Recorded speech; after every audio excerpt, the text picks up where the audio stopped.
Hello friends, എല്ലാവർക്കും എൻ്റെ YouTube ചാനലിലേക്ക് സ്വാഗതം. ഇന്ന് പറയാൻ വേണ്ടി പോകുന്ന ക്രിപ്റ്റോ മാർക്കറ്റ് അനാലിസിസ് ആണ്. കഴിഞ്ഞ വീഡിയോസ് കണ്ടിട്ടുള്ളവരും അത് ഫോളോ ചെയ്യുന്നവരും മാത്രം ഈ ഒരു വീഡിയോ കാണുക. കഴിഞ്ഞ വീഡിയോയിൽ ഞാൻ നിർത്തിയിട്ടുണ്ടായിരുന്നത് നമ്മുടെ ഗോൾഡിൻ്റെ പ്രൈസാണ്. ഗോൾഡിൻ്റെ പ്രൈസ് ഞാൻ പറഞ്ഞിട്ടുണ്ടായിരുന്നു, ഇനി ട്രെൻഡ് എങ്ങനെ ചേഞ്ച് ആകുന്നോ അതനുസരിച്ചിട്ടായിരിക്കും നമ്മുടെ ബിറ്റ്കോയിൻ്റെ പ്രൈസും ഹൈ ആകുന്നത്.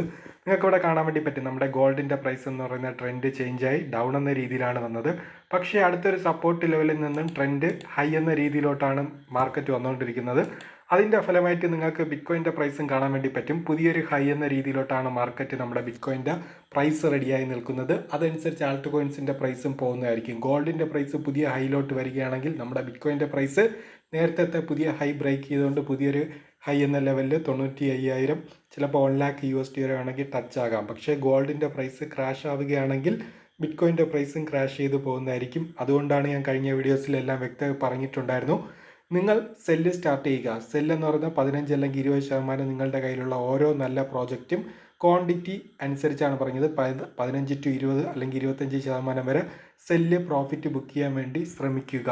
ഓക്കെ, നമ്മുടെ സൊളാനയൊക്കെ ഏകദേശം കണ്ടോ ഹൈ ട്രെൻഡ് എന്ന രീതിയിൽ 247 CT ഏകദേശം 0.10 റേഞ്ചാണ് നിൽക്കുന്നത്. XRP നിങ്ങൾക്ക് ഇവിടെ കാണാൻ വേണ്ടി പറ്റും. പുതിയൊരു ഹൈ വേണമെങ്കിൽ പോകാം. നേരത്തെ പോയ ടോപ്പ് ഹൈ എന്ന് പറയുന്നത് 1.26 ആണ്. 1.26 USD ആണ്. 0.40 ഞാൻ ബൈ എടുക്കാൻ വേണ്ടി പറഞ്ഞതാണ്.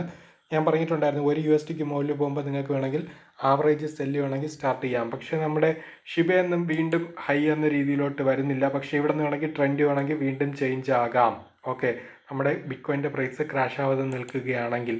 അതുപോലെ തന്നെ ADAയും പുതിയ ഹൈയിലോട്ട് വേണമെങ്കിൽ വരാം, ബിറ്റ്കോയിൻ്റെ പ്രൈസ് ക്രാഷ് ആവാതെ നിൽക്കുകയാണെങ്കിൽ. അങ്ങനെ നിൽക്കണമെങ്കിൽ ഈ ഒരു ആഴ്ച എന്ന് പറയുന്നത് ഗോൾഡിൻ്റെ പ്രൈസ് ക്രാഷ് ആവരുത്.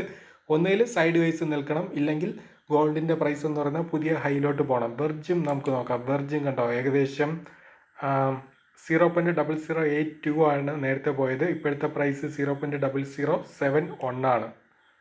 ഓക്കെ, EOSും നേരത്തെ പോയ അതേ സെയിം പാറ്റേണിൽ തന്നെയാണ് മിക്ക പ്രോജക്റ്റും നിൽക്കുന്നത്. അതുകൊണ്ട് ഞാൻ റിപ്പീറ്റ് ചെയ്ത് പറയുന്നില്ല. നമ്മുടെ ട്രോണൊക്കെ പുതിയ ഹൈ എന്ന രീതിയിലോട്ട് മാർക്കറ്റ് ടച്ച് ആയിട്ടുണ്ട്. 0.20 എവിടെ നിന്നാണ് ഞാൻ ബൈ എടുക്കാൻ വേണ്ടി പറഞ്ഞത് എന്ന് നോക്കുക. ബാറ്റ് കണ്ടോ പുതിയ ഹൈയിലോട്ട് വന്നിട്ടുണ്ട്. 0.22 0.15 പറഞ്ഞാണ് നമ്മുടെ ബാറ്റ്. സിലിക്കയും അതേ ട്രെൻഡ് തന്നെയാണ് ചേഞ്ച് ആയിട്ടുള്ളത്. അതുപോലെ തന്നെ നമ്മുടെ അയോട്ട ഏകദേശം നിങ്ങൾക്ക് ഇവിടെ കാണാൻ വേണ്ടി പറ്റും. 0.19 ടച്ചായി. 0.10 ബൈ എടുക്കാൻ വേണ്ടി പറഞ്ഞാണ്. കണ്ടോ 90% 80% പലർക്കും പ്രോഫിറ്റായി അയോട്ട എന്ന് പറയുന്നത്. അടുത്ത് നമ്മുടെ സിലിക്കയും ഏകദേശം ഇന്നലെ പുതിയ ഹൈയിലോട്ട് പോയി. പക്ഷേ ഇത് ബ്രേക്ക് ചെയ്ത് വേണമെങ്കിൽ വീണ്ടും പുതിയ ഹൈയിലോട്ട് പോകാം. MXC ടോക്കൺ എന്ന് പറയുന്ന അതേ പൊസിഷനിൽ തന്നെയാണ് നിൽക്കുന്നത്. അത്ര വലിയ വ്യത്യാസം വന്നിട്ടില്ല. ഓക്കെ, ഇനി അടുത്ത് ഫയൽ ടോക്കൺ ഏകദേശം ഇന്നലെ പുതിയ ഹൈ എന്ന രീതിയിലോട്ട് പോയിട്ടുണ്ടായിരുന്നു. 4.88 ഒരു 3.20 പറഞ്ഞതാണ്. 3.20 അല്ലെങ്കിൽ 3.5 USD റേഞ്ചിൽ, അല്ലെങ്കിൽ 3.40 നിങ്ങൾക്ക് റിപ്പീറ്റ് ചെയ്ത് ബൈ ചെയ്യാമെന്ന് പറഞ്ഞിട്ടുണ്ടായിരുന്നു. ഡോട്ട് ഏകദേശം ഇന്നലെ പുതിയ ഹൈ പോയിട്ടുണ്ടായിരുന്നു. മിക്ക ആൾട്ട് കോയിൻസും ഇന്നലെ പുതിയ ഹൈ പോയിട്ടുണ്ടായിരുന്നു. നിങ്ങൾക്ക് വേണമെങ്കിൽ ഏതിൻ്റെ ചാർട്ട് വേണമെങ്കിലും നോക്കാവുന്നതാണ്.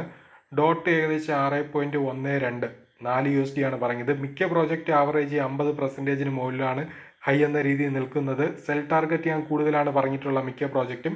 ആ ഒരു സെൽ ടാർഗറ്റ് വരെ നിങ്ങൾക്ക് വേണമെങ്കിൽ ആവറേജ് സെല്ല് വേണമെങ്കിൽ സ്റ്റാർട്ട് ചെയ്യാം. ഓക്കെ, XRP വീണ്ടും പുതിയ ഹൈയിലോട്ട് പോകാനുള്ള സാധ്യത കൂടുതലാണ്. ഏകദേശം 1.30 1.5 ഓക്കെ, ആ ഒരു റേഞ്ചിലോട്ട് വേണമെങ്കിൽ പോകാം. നമ്മുടെ ബിറ്റ്കോയിൻ്റെ പ്രൈസ് ക്രാഷ് ആവാതെ നിൽക്കുകയാണെങ്കിൽ. ഇവിടെ നിന്ന് ബിറ്റ്കോയിൻ്റെ പ്രൈസ് ഇനി നമ്മുടെ ഗോൾഡിൻ്റെ പ്രൈസിനനുസരിച്ചിട്ടിരിക്കും. ഗോൾഡിൻ്റെ പ്രൈസ് പുതിയൊരു ഹൈയിലോട്ട് വരികയാണെങ്കിൽ ഏകദേശം നമ്മുടെ ബിറ്റ്കോയിൻ്റെ പ്രൈസും അതനുസരിച്ച് ആൾട്ട് കോയിൻസിൻ്റെ പ്രൈസും നല്ലൊരു ഹൈയിലോട്ട് വരുന്നതായിരിക്കും. അസീറസ് ടോക്കൺ ഏകദേശം പലതവണ റിപ്പീറ്റ് ചെയ്ത് പറഞ്ഞാണ്. 0.10 0.11 നിങ്ങൾക്ക് വീണ്ടും ബൈ എടുക്കാമെന്ന് പറഞ്ഞിട്ടുണ്ടായിരുന്നു. ബൈ ചെയ്തിട്ടുള്ളവർക്ക് ഏകദേശം 40% 50% വരെ ലാഭത്തിൽ വന്നിട്ടുണ്ട്. ഏകദേശം 0.15 വന്നിട്ടുണ്ടായിരുന്നു. ഇപ്പോൾ 1.3 ആണ് നിൽക്കുന്നത്. ഇത് ബ്രേക്ക് ചെയ്ത് വീണ്ടും പോകുന്നതായിരിക്കും. അസീറസ് ടോക്കൻ്റെ അകത്ത് കുറച്ച് പ്രശ്നമുണ്ട്. അതെന്താണെന്ന് ഞാൻ പിന്നെ പറഞ്ഞുതരാം. അതുകൊണ്ട് താല്പര്യമുള്ളവർ ഹോൾഡ് ചെയ്യുക. ലൈറ്റ് കോയിനും ഏകദേശം ഇന്നലെ ഏകദേശം 98 97 അത് വേണമെങ്കിൽ ബ്രേക്ക് ചെയ്ത് വേണമെങ്കിൽ പോകാം. ഓക്കെ, അതുകൊണ്ട് സൂക്ഷിച്ച് മാത്രം മാർക്കറ്റിൽ നിങ്ങൾ വന്നിട്ട് പ്ലേ ചെയ്യുക. ഹെബാർ എന്ന് പറയുന്നൊരു പ്രോജക്റ്റ്, അതെനിക്ക് തോന്നുന്നു ഹെബർ എന്ന് പറയുന്ന പ്രോജക്റ്റിനെ കുറിച്ച് ഞാൻ മുമ്പ് പറഞ്ഞു തന്നിട്ടുണ്ടായിരുന്നു. നോക്കുക, അത് നല്ല ഏകദേശം ഇപ്പോൾ ഈ ഒരു വീഡിയോ ചെയ്യുന്ന ടൈം എന്ന് പറയുന്ന പമ്പ് എന്ന രീതിയിലാണ് നിൽക്കുന്നത്. അതും വേണമെങ്കിൽ പ്രോഫിറ്റ് നിങ്ങൾക്ക് വേണമെങ്കിൽ ബുക്ക് ചെയ്യാവുന്നതാണ്. ഓക്കെ, ഇത്ര മാത്രമേ പറയാവുള്ളൂ. അതുകൊണ്ട് പ്രോഫിറ്റ് സെല്ല് സ്റ്റാർട്ട് ചെയ്യുക. ഞാൻ മുമ്പുള്ള വീഡിയോ പറഞ്ഞിട്ടുണ്ടായിരുന്നു, സെല്ല് എപ്പോഴും സ്റ്റാർട്ട് ചെയ്യണമെന്ന് ഞാൻ വ്യക്തമായിട്ട് വീഡിയോ പറഞ്ഞു തരുന്നതായിരിക്കും. സെല്ലിൻ്റെ സ്ട്രാറ്റജിയും പറഞ്ഞു തരുന്നതായിരിക്കും. താല്പര്യമുള്ളവർക്ക് ഫോളോ ചെയ്യാവുന്നതാണ്. റിസ്ക് എന്താണെന്ന് വെച്ച് കഴിഞ്ഞാൽ ഗോൾഡിൻ്റെ പ്രൈസൊക്കെ ക്രാഷിലോട്ട് പോവുകയാണെങ്കിൽ ഉറപ്പായിട്ടും ബിറ്റ്കോയിൻ്റെ പ്രൈസും ക്രാഷിലോട്ട് വീഴുന്നതായിരിക്കും. അതുകൊണ്ട് സെല്ല് സ്റ്റാർട്ട് ചെയ്യാൻ വേണ്ടി എനിക്ക് ഒന്ന് 2-3 വീഡിയോസിന് മുമ്പ് തന്നെ ഞാൻ പറഞ്ഞിട്ടുണ്ട്. 85,000 USD ബ്രേക്ക് ചെയ്യുന്ന ടൈം, 90,000 USD വരുന്ന ടൈം നിങ്ങൾ സെല്ല് ഓരോന്നും സ്റ്റാർട്ട് ചെയ്യുക. നിങ്ങളുടെ പ്രോഫിറ്റ് 150-100% മുകളിൽ വന്ന പ്രോജക്റ്റ് എല്ലാം സെല്ല് സ്റ്റാർട്ട് ചെയ്യുക. 200-250% പ്രോഫിറ്റ് വന്ന പ്രോജക്റ്റ് ഉണ്ട്. അതൊക്കെ പ്രോഫിറ്റ് നിങ്ങൾ ബുക്ക് ചെയ്തിട്ടുണ്ടായിരിക്കും എന്ന് വിശ്വസിക്കുന്നു. സൂക്ഷിച്ച് മാത്രം ട്രൈ ചെയ്യുക. ഇനി പെർപെച്വൽ ചെയ്യുന്നവരാണെങ്കിൽ നിങ്ങൾ വളരെ സൂക്ഷിച്ച് മാത്രം സ്കാൽപ്പ് ചെയ്യുക. കാരണം വോളിയം എതീരിയത്തിൻ്റെ അകത്ത് അത്ര വലിയ രീതിയിലോട്ട് വേരിയേഷൻ വന്നിട്ടില്ല. BNBക്കകത്ത് അത്ര വലിയ രീതിയിലോട്ട് വേരിയേഷൻ വന്നിട്ടില്ല. സ്റ്റോപ്പ് ലോസ് ഒക്കെ ഹിറ്റ് ആവാനുള്ള സാധ്യത കൂടുതലാണ്.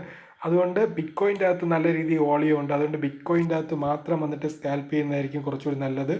എതീരിയവും BNBയും സ്കാൽപ്പ് ചെയ്യുന്നവരാണ്, പെർപെച്വൽ ഫീച്ചേഴ്സ് ചെയ്യുന്നവരാണെങ്കിൽ ഒഴിവാക്കുന്നതായിരിക്കും നല്ലതെന്നാണ് എൻ്റെ ഒരു അഭിപ്രായം.